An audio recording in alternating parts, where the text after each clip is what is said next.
I just received my new real Avid Master Sight Pusher for removing and replacing sights on pistols, and I can't wait to get this thing open and take a look at it and see what it can do. Stick around until the end of the video and I'm going to show you a list of pistols that this will not work on. The real Avid Master Sight Pusher comes with a nice user manual here, easy to understand, an adapter plate so you can use smaller slides, an extra set of side clamps. These are what hold the slide in place. It has a set of steel side clamps which will hold a slide, maybe a difficult slide, a little bit better than the plastic ones will. It also comes with a steel hold down clamp, which is this clamp in the back here. Comes with a plastic one, but again, if you have a difficult slide, you can put in the steel one. It comes with protective adhesive pads to put on the ends of these so they don't damage your slide. Okay, we're going to remove the rear sight on a Glock. This is a slide from a Glock 17. Glock sight has 60-degree angles on the sides. That's the only surface we can push against, so it's not flat. The real Avid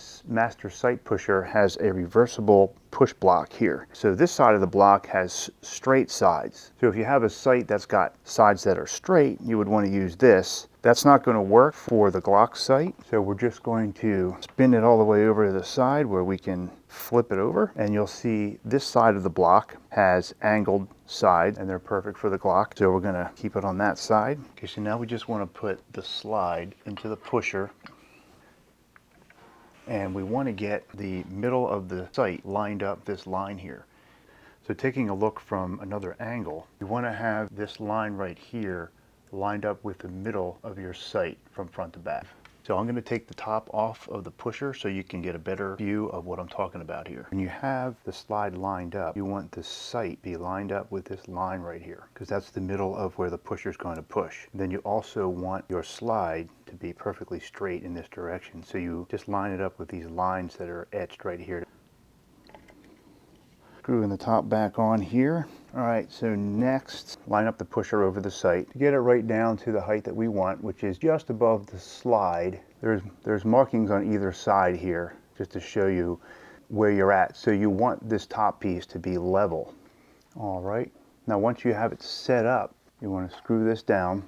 That's going to hold the slide down in place. So I'm just slowly turning the big knob here, and very easily it is pushing that sight right along.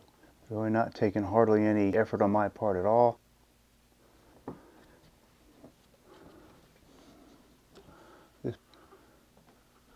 All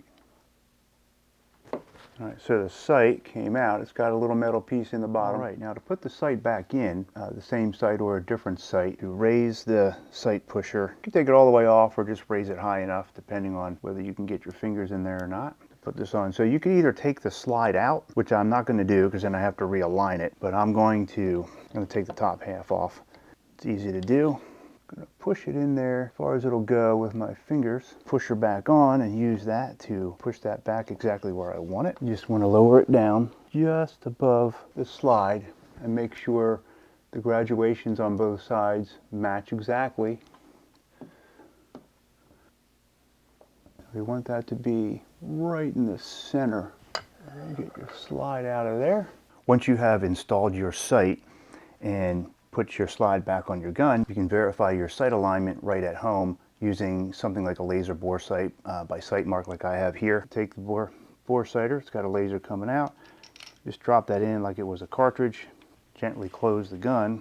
There's a laser on the wall.